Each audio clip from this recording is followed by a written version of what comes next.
சர்வ உலகத்துக்கு தந்தையே, 12 ஜோதிலிங்கத்துக்கு தலைவரே, இன்றைய நாள் வெள்ளிக்கிழமை 25/4/2025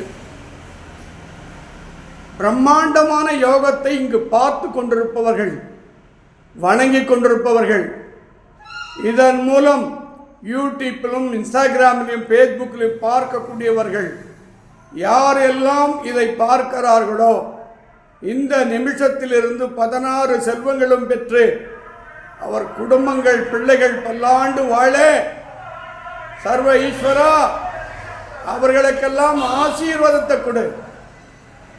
அவங்க பிள்ளை மக்கள் குடும்பம் ஆனந்தமான வாழ்வைத்தா.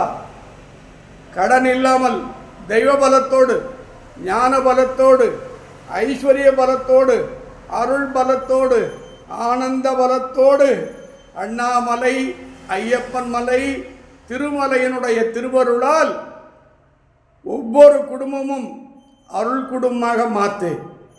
இந்த கண்கொள்ளா காட்சி ஹரித்வாருக்கும், ரிஷிகேஷுக்கும், பத்ரிநாத்துக்கும், இமயமலைக்கும் போய் தவம் இருந்தால் என்ன பலனோ அந்த பலனை ஜோதிலிங்கேஸ்வரரும் அருகாமையில் அமர்ந்திருக்கும் மகாசக்தியான பத்ரகாளி அம்மனும் நமக்கு வழங்கி கொண்டிருக்கிறார்கள். இந்த நாள் எல்லோருக்கும் அற்புதமாக அமையட்டும் பகவானே.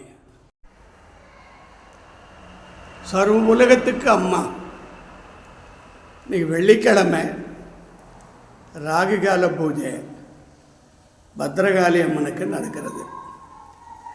ஏம்மா இந்த உலகத்தில்